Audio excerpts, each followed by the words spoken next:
Can the South Sudan People's Movement Army lay a foundation for a viable federal, democratic, and secular state in South Sudan that embraces freedom, justice, dignity, and ethnic diversity? Join us as we discuss this and more only on Beyond the Headlines.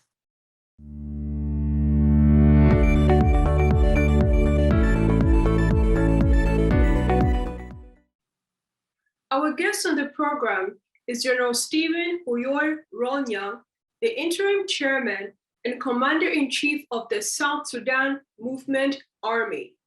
General Rolnyang has over 3 decades of military experience.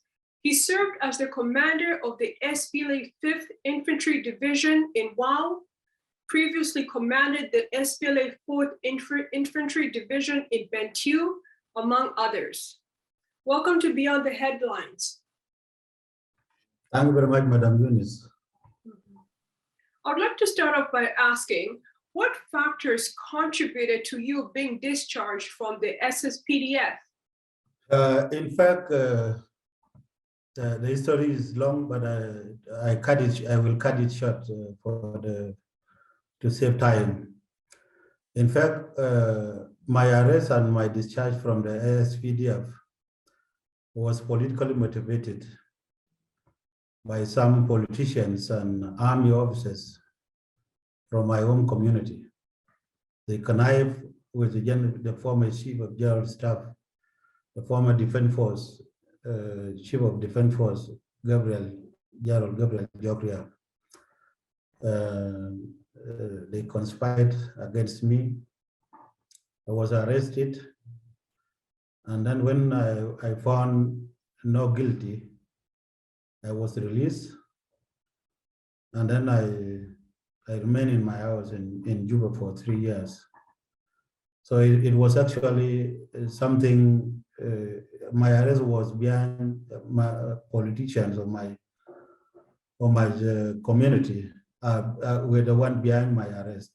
Given the nature of politics in South Sudan currently, there's always disagreements politically. Now, what motivated them to have you arrested, and what was brewing underneath the surface between you and them? These people, they were not with us during the time of the Bush. They were in Khartoum. They were fighting alongside the government of Sudan against the SPLA. When I was commanding forces in Western Upper Nile, in Bentiu, they were the one fighting me. So we had a long time grudges. I have a long time grudge with them. And when they joined the government in 2007 and 2013, respectively, they were not happy about my progress and achievements in the government. So because I have grudges with them, so we became two groups. The group that came from Khartoum and the group that with the SPLA in the bush. So when they came, they made their way to hijack and manipulate the presidency. So, and then they got a chance of having a link with the president, and they blocked me from there. And they also made use of the Chief of General Staff, Gabriel Jogria, to get it so that they get it on me through that. You mentioned that you fought with the SPLA against the Sudan government during the SPLA revolutionary time. Now, what were some of the key roles and responsibilities that you held in over the 3 decades of military experience you underwent, both as a soldier in the SPLA and then rising to the rank of a key military figure? Thank you very much. First of all, I served in signal unit. I was a signal personnel. That was my specialization during the Bush, during the SPLA. I served in signal unit until the split of 1991 of the SPLA. That time, I was appointed as chief of signal in Western Upper Nile. Until 1998, when I rejoined the SPLA, I went to Barghazal and rejoined the SPLA from the moment that was under Riek Machar. Then from there, I was shifted from signal and transferred to be a staff officer. I was first assigned as operation officer on the border of Bargazal with Western Upper Nile, with Bantu. And then later on, I was also appointed or deployed as chief of logistics in SPLA South Prawn under General Salva Kiir by then. And then after that, I was also nominated to attend a course, a military course on the border with Congo, the place called Lasso, on the border of Congo with South Sudan. From there, when I finished, I spent 1 year from that course. And then from there, I came back, I was transferred to Western Upper Nile to work with General late Peter Gadet. I was a chief of administration. And in 2003, I assumed the full command of Western Upper Nile as commander of Western Upper Nile, commanding SPLA forces. From there, until 2005, I got transferred to Koboita to command 21st Infantry Mobile Brigade of the SPLA in Koboita. In 2007, I was transferred to Juba to establish military police and commando at the same time. I remained there until 2013 when I got transferred to 1st Infantry Division in rank as a deputy commander of SPLA 1st Infantry Division. And in 2014, I assumed the full command of 1st Infantry Division in rank during the crisis of 2013. And then I got transferred in 2015 to command 4th Infantry Division in Bantu. Then I got into problem with the governor, as I told you before, that this group has a long time, I had long time grudges with them. From there, I was arrested in 2016. They accused me of wanting to join the rebellion, which was not true. I remained in jail for almost 6 months. And then from there, I was released without charges. Then I was assigned as Director General of Procurement in the Ministry of Defense in the SPLA General Quarter, Bilpa. During the appointment of late General James Ajong as Chief of Defense Forces, he returned me to Western Upper Nile, to Bantu, to command 4th Infantry Division in the second time. Again, I got into problem with the governor because in actual fact, the governor didn't want me to be in Bantu with him. Because whenever I am in Bantu, the people of Bantu want me to even replace him. So he wasn't happy with that. And he ran after me using by all means to get rid of me. Until the general quarter get tired, they transfer me to Wow to command 5th Infantry Division in Wow until my arrest in 2018. After your arrest in 2018, and then after you were released, you mentioned you were in Juba for 3 years. Before the formation of the SSPMA, did you make any attempts to sit down with the government to resolve the differences that was, taking place between you and the governor of Upper Nile? There were no attempts made by the government. When I joined the rebellion, I only got a call from my friends in the government and in the ASPDF calling me to come back to Juba, in which I turned the request down. I did not listen to them. And there were no attempts made so that I should be reconciled with this group or with the NCP group, National Congress Party, who are in South Sudan, who have a problem with me. No attempts were made to reconcile me with them. Now, when the government requested that you go ahead and return to Juba, why did you decline? I declined because it is the same system that is there. It is the same system that is being controlled by this group. because in actual fact, it is this group that is now controlling the government. It is this group that has hijacked the SPLM and SPLA. It is this group that is preoccupying. So why should I go to Juba? If I go to Juba, I can get them. They are the same people. They can even get it. They can even harm me. I thank God that when they attacked me in Mayom, I was attacked. 3 of my soldiers were killed.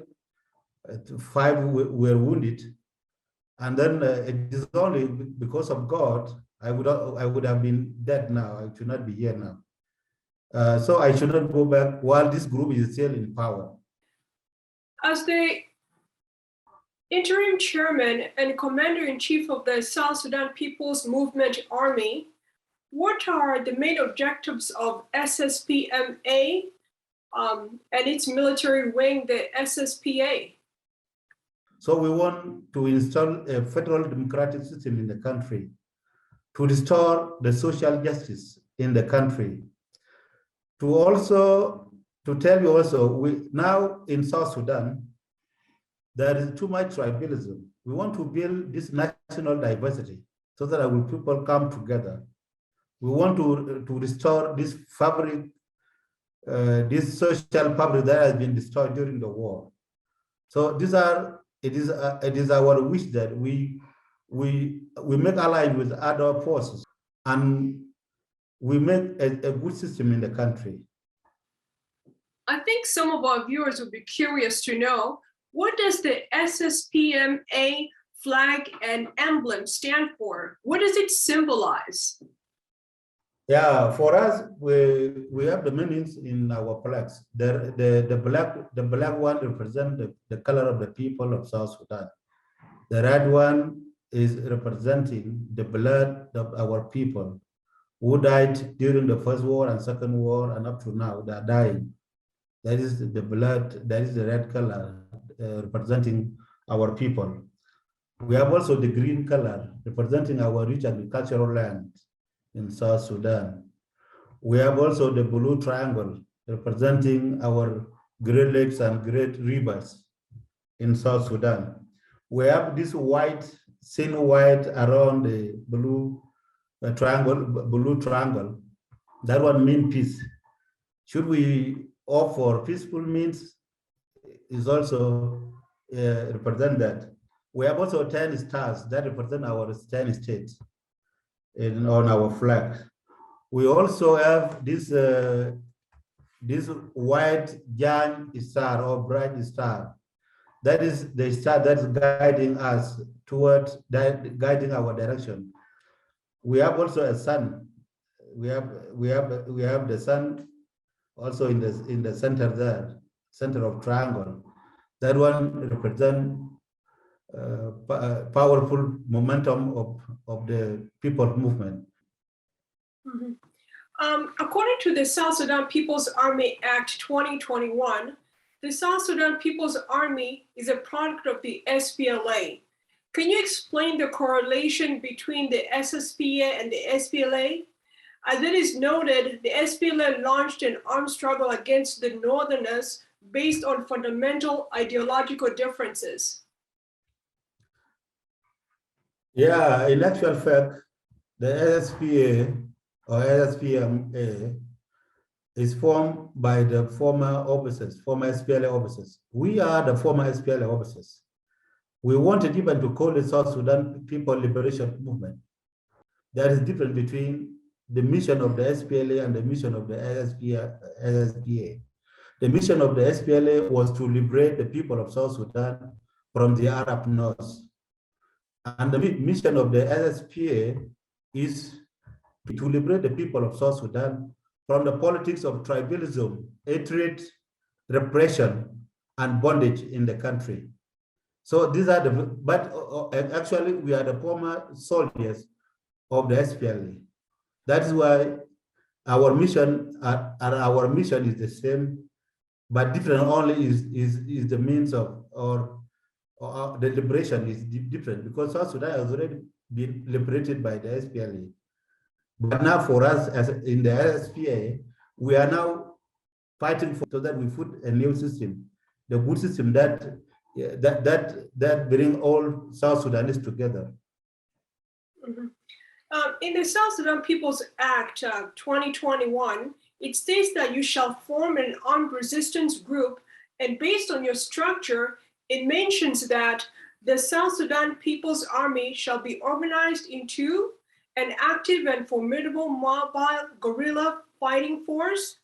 The active mobile guerrilla forces shall be organized into fronts, divisions, brigades, battalions, companies, platoons, and squads, organized into combat units, combat support and service support units, and shall be under the direct command and control of such officers as may be assigned by the appropriate authorities. The following question was posed to the spokesperson and Secretary General, as well as the head of the SSPMA Foreign Affairs and International Cooperation. Based on the language of the South Sudan People's Army Act 2021, it appears you're prepared to launch an armed struggle. Thus, why would the SSPMA opt to participate in the adverse conduct of prolonging the suffering of the people of South Sudan? The SSPA is a military wing of the SSPM, and it has all the structures of any other armed resistance or any other army in the world.